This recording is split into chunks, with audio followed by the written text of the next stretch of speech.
Alright, bila shaka msikilizaji wa Beatline Radio, masani ya Magic Entertainment, sana ni ya kunyonyo burudani manzi. Ukoaje, where are you listening from, where are you watching from manzi? Na mimi leo nimeingia nimejaja masani ya Beatline Radio Magic Entertainment manzi. Kwa hiyo ni msikilizaji wangu, umekuaje manzi? How have you been manzi? Another day to say that God give us power to see the end of the year 2026 msikilizaji. Na wewe unasemanga God give us power msikilizaji wangu. Mungu Baba aliye juu mbinguni, jina lako litukuzwe. Ufalme wako uje, mapenzi yako itimize Mungu Baba. God give us power to see the end of the year 2026. It is just the beginning manze. Several months to go manze, na tutakuwa tunaita, lakini before tuone sana, acha tusikize hii mazani ya Beatline Radio Magic Entertainment manze. From the hottest drop, best music on the best station. the smoothest Shaka msikilizaji, the Beatline Radio giving the feel of energy and the vibe. Magic Entertainment kwa wani msikilizaji wangu. Beatline Radio keeps your world in motion.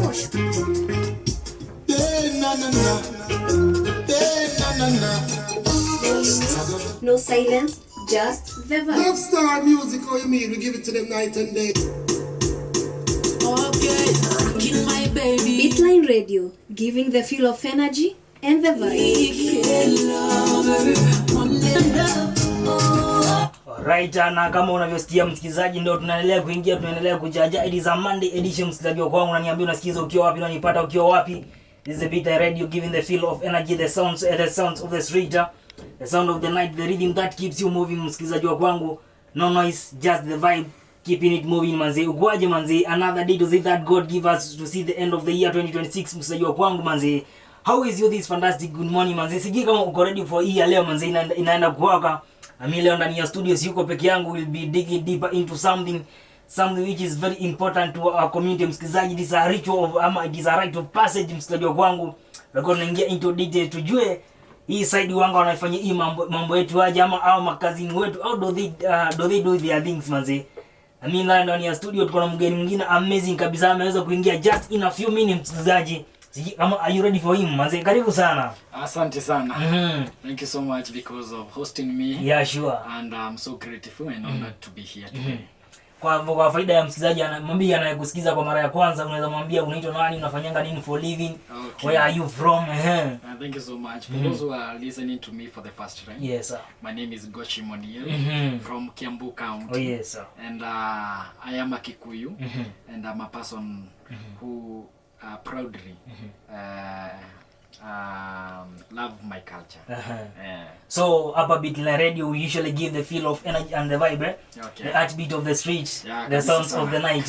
We just giving a feel of energy and the vibe. Now for a very long time kuna kitu umekuwa tukitaka tuizungumzie for a long time something which is very important in our community msikizaji. Of course kila mtu lazima aipitie, kama wewe ni mwanaume ama kama wewe ni if you are a man in our today society. Lakini before tuingie into details, maybe unaweza ambia msikizaji pale hivyo wasalimia na Kikuyu kidogo, waambie karibu sana wasikize. Unajua nyinyi mama kuzo wetu so lazima. Asante sana. Wabere nyapede mugeithie muriega ni nyumite thini wa Kiambu County. Na huku side zetu za Kiambu huwa tunasalimia na muriega. Kana tukienda ni Ukristiano tunasema mwathani ya gocho, yani yenye ambayo tuliifuza serikali. Alright. Mwathani ya gocho, Ngai ni mwega hidi ciothe Ngai ni mwega. Hiyo ni kusema Mungu ni mwema kila wakati. Na kila wakati Mungu ni mwema. Tumeanza na Mungu msikizaji. Anasikia venye we give the feel of energy and the vibe. Anaitwa Ngoishi Muniaru msikizaji, ndio tutakuwa tunapiga story naye tujue how Kikuyu circumcision is done msikizaji wa kwangu, traditionally and modernly. Yani tuangalia maisha ya kitambo kidogo ilikuwa inafanywaje, ya sasa inaifanywaje na bado mambo inampelekaje. Na Ngoishi ukiangalia circumcision ni kitu ambacho inakuwa important sana, ni kama inakuwa rite of passage mtoto akishazaliwa kwanza lazima uipitie. Na nataka tuiangalie tujue Kikuyu wanga mnaifanyaje, maana yake nilikuwa nafanya research yangu hapa kule nikapata pale hivyo, sijui kama nitaitamka vizuri. Hii circumcision in Kikuyu inaitwa Irua. Irua ya mwana wa Kai. Sasa hiyo ni kumaanisha circumcision of bauchel. Na ukiangalia circumcision ilikuwa nataka tuepeleka na mtaratara, yani utupe hiyo vibe au inafanyangwa aje? Okay. Circumcision in Kikuyu community first of all, is identified with some particular aspect. One is done as a rite of passage. Yes. To make sure that our young people, our young boys, they undergo through the rite of passage. One is a symbol of brevity. When it's done to a boy, and mostly it's performed during the age of 13 to 15, when most of them, they are transforming from maybe the lower primary, what we used to call Lower lower primary, from class 8. It was done, before it was done between transforming from class 8 to form 1.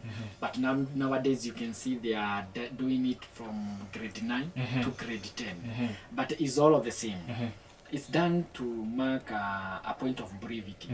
When a young man is going through that rite of passage, yes, one, he's assured of becoming, now has stopped to be a small boy, and now he's a man who can be able to handle pain.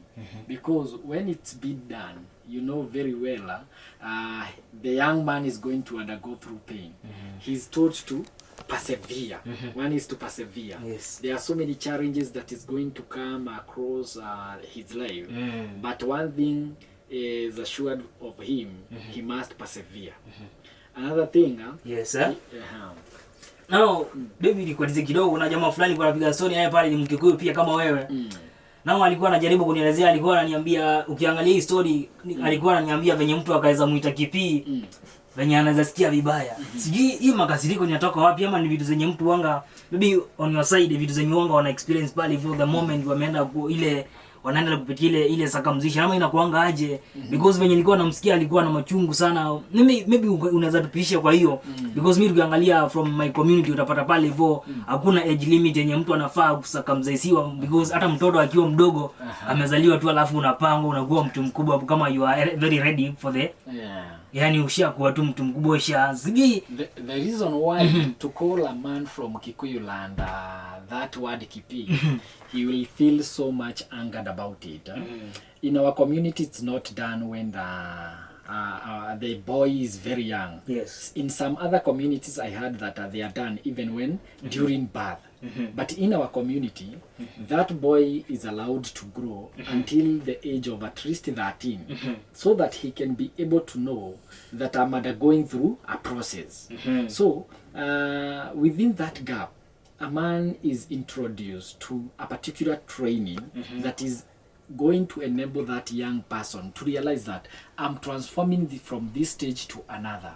The pain itself, so in some other region, you find that it's done very early in the morning, and in some a particular part of the region is done during the evening. So boys are gathered together. Yes. They are trained by elders that now from this point, you are not going to go loitering around with the boys or young boys that you used to walk with.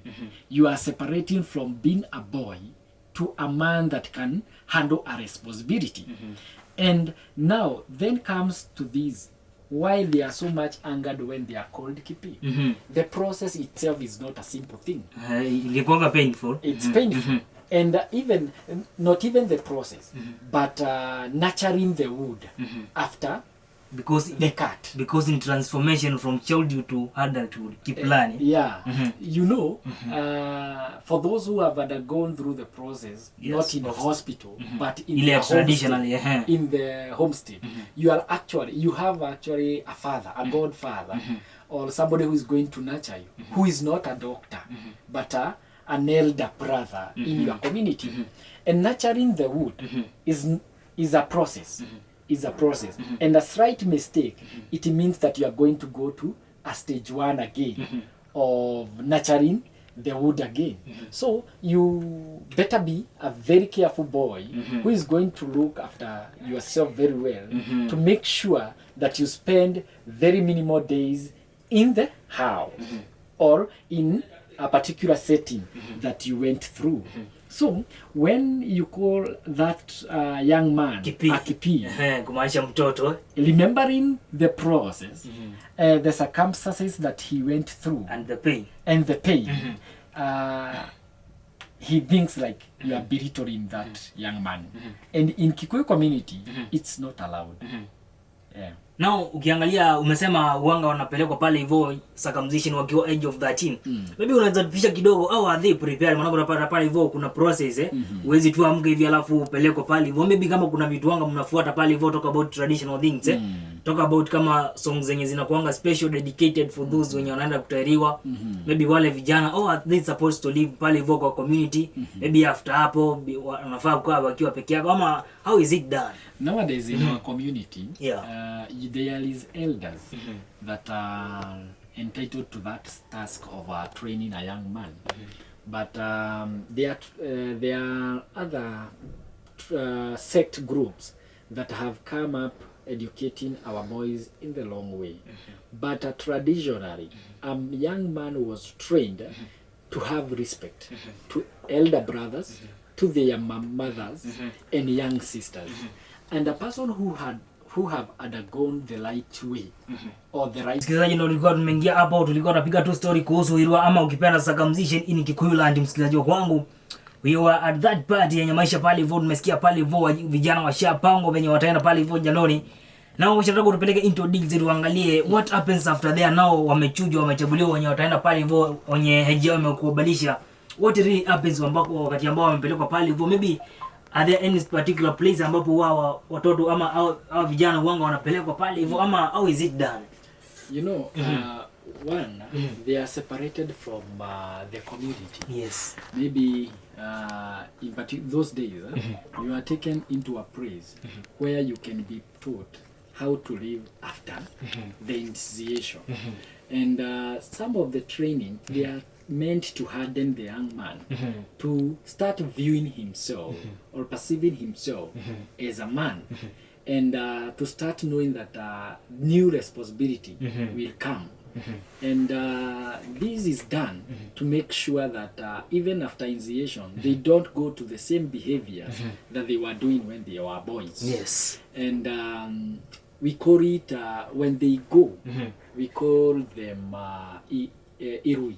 Irui. Now they have gone under initiation. They are in the process of Yes, sir. They are trained so many things. First is how to greet an elder man with respect. And some of the things they are taught there is to make sure, because they have undergone initiation, they will not view themselves as equal to those they found. They have already undergone the initiation. They are trained to treat them with respect, because even after that, those will go after them. They'll also treat them with the same respect. And every year, there is a name that is given to a particular group that has undergone that initiation. Kama wanapewa jina kama gani pale? And every month, you know, there are so many names every year. And during our time, there was a name, and you are given that name of that particular season. It resembles that particular season. Kwani inakuanga na season, tuseme ni wakati wa baridi ama which season? Maana unaweza pata pale hivyo kuna hii wakati ya kiangazi. Maybe what time wanga inafanyika? Inafanyikanga wakati, maybe mostly it's done on December. And the elders of the community can be able to see what is happening. And they can be able to name that particular group depending on particular situation that is happening during that time. Now, what is the role of the elder people ama wale wazee wako pale hivyo ambao wanaendelea kupea vijana mafunzo, na maybe upande mwingine wa wazazi, what is their main role hapa hivyo wakati mtoto anaendelea kupass hii rite of passage? One is to pass culture. And you know, to pass a particular culture is very much expensive. It is very expensive. And the only time to do this is when people are together. And having gathered young people who are undergoing through initiation is a very important occasion to pass a particular culture. You can be able to be taught the Kikuyu songs that you can keep remembering, rehearsing, and knowing more about them. And also, it's a good time for them to pass history. They can be taught how things were done in the past and to continue with the same culture and history in their life. Yes. Another thing, the main role is to teach them manners. Some of the young people, when they undergo initiation in particular areas, you find them, they become drug addicts. It's because they were not nurtured in a proper way. And the role of the elders is to make sure that they observe good virtues that they can continue with them in the society, not taking drugs, not engaging themselves into other behavior, immoralities, immoralities. And in that, a young man is very easy to nurture that young man during the time of initiation. But if you don't observe that young man during that time, he may end up to be a very bad criminal in the society. I understand that ukipelekwa pale hivyo when you are going to pass through that rite of passage, au fai kukua peke yako. Are there any specific name ambayo wanga inapewa ile mtu mwenye amekupeleka pale hivyo upitie hiyo process Now how do you call him ama in our Kikuyu we call is like a father, another father. Na in our Kikuyu we call them Fafa Modiri. Kumaanisha nini sasa? A father who has looked upon you during that situation of initiation. And when if you go into a particular place and you are staying into your homestead, that person is the person that will make sure that he goes together with you to the doctor. He's going to be there monitoring that the doctor is doing the right thing to ensure that you are okay according to the community, to ensure that you are okay. And there's something that is in Kikuyu land. There are two types of initiation. You either go to pure Kikuyu or English. Yeah. There is a way that is being done. Those who are in Kikuyu community, they understand. Wanaelewa. And if your father, the person who is looking upon you, underwent in the Kikuyu way, same to you, it's going to be done to you in the Kikuyu way. If you are the person who is looking up after you, he went through the English way, the same is going to be applied to you. To make sure that even when he is nurturing you, he understands it better.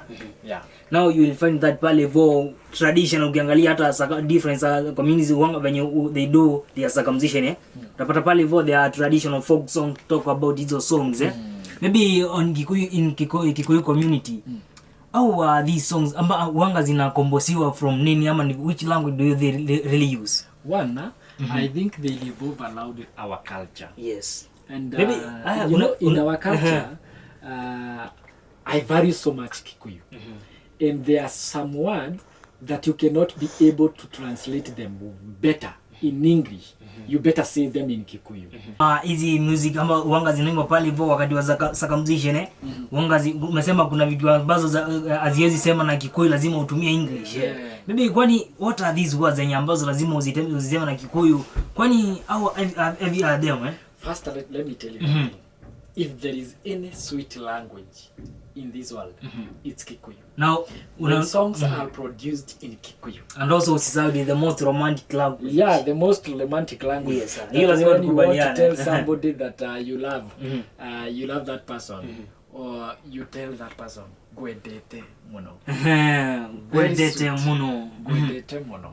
Very sweet. So when those songs are produced, they are produced in a way to remind every young person that he has history and he has a place that where he comes from.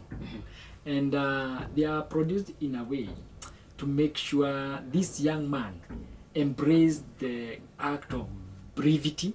He becomes responsible, and also another thing, he becomes a man who can be trusted in a society. Yeah.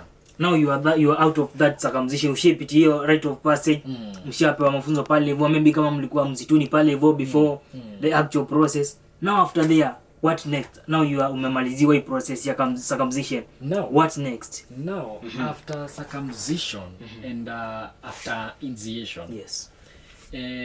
After all those teachings you are expected by the society to start living as a grown-up. Yeah. You are like a young man. It's only that you don't have a family, maybe a wife and children, but the society expects you as a young man to handle yourself in a dignified way. It's not a time when you are told by your parent, do this and this, and you start responding. Unamjibishia nyuma, unarudisha. Yeah, to your parent unasema mimi sitafanya hivyo. The teachings themselves, they are praised in a way to train you that you are a man, you can persevere anything, and you can start handling yourself as a man. So when after the initiation, you are expected by the society, even your character to change. You are no longer going to walk with the same boys that you used to walk with. Yeah, sure. You are expected by the society, you are not going to play the games that other young boys who have not undergone initiation, they are playing. The balls, the footballs of the young. Zile za ushago unazipata. Now nikuulize, are there any, umetaja point muhimu sana, are there any specific name ya Kikuyu ambayo it is used to refer to maybe young boys wenye bado hawajapitia rite of passage? Are there any a name yenye inatumika? Yeah. Gani tuambie?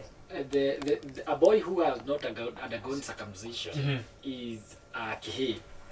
And now when he has undergone the circumcision, he becomes mwanake. He becomes mwanake, kumaanisha kijana mwenye amekomaa kiplani kidogo tu. This is a man who has a young boy who has undergone initiation and come out. He's called mwanake. Yeah. Now because of interest of time utaangalia pale hivyo, talk about kuna of course change inaendelea kuingia. Maybe do you think circumcision ya sahi how has it changed from the traditional one? What is being done today, I don't think, and I'm not supporting the fact that the churches have come up in a way to take our young boys to in the church way. I think they are not being hardened to become responsible young men. All right. But what I can appreciate about what they do, at least they try to train them in the Christianity way, forgetting the fact that these young men, they would have, have been better being given to the elders of our society. In our Kikuyu culture, we have elders who are supposed to be given those boys so that they can understand our culture in the deep way. The church is not in a position to give them the teachings that they are supposed to acquire. So, let alone, the church should know their praise in our society. If these people, they are given to the elders, and the church want to participate in the rite of passage, they should wait until they have come out of that teachings of the elders. Then now they pick them and train them in the ways of the Christ. So kuna venye kanisa inaingilia mambo ya circumcision na si poa ifai kwa hivyo. Kwangu ningeona wangegojea kwanza. Wacha hawa vijana waelimishwe mambo ya utamaduni na wale wazee wa Kikuyu. After that, wawachukue sasa kama kanisa, wawafunze yaliyo ya kanisa. Kanisa kuingilia utamaduni, haiendi vizuri. Wacha hawa vijana wafunzwe na wazee, na wafunzwe na in their own culture, because right now they are mixing. When the church take the position or the duty of taking them to those rite of passage, they are mixing Kikuyu, they are mixing a Kamba there, they are mixing another maybe, which is not supposed to be that. Inafaa kuwa unique. Wacha ikuwe unique. The Kikuyu let them go in their Kikuyu way, the Kamba let them go in their Kamba way, and others let embrace the culture, because that is the way that we are going to feel our culture in a different way. Now because of time, angalia hii camera, I understand you are a family man. Maybe upe msikizaji siri moja tu. How do you manage to balance hii celebrity life kidogo, education kidogo, and family life? Tupe siri. One thing, it's all about planning. And when you plan, you can succeed in everything. I don't wake up in the morning and just look at my program and see I'm supposed to be in class at this time.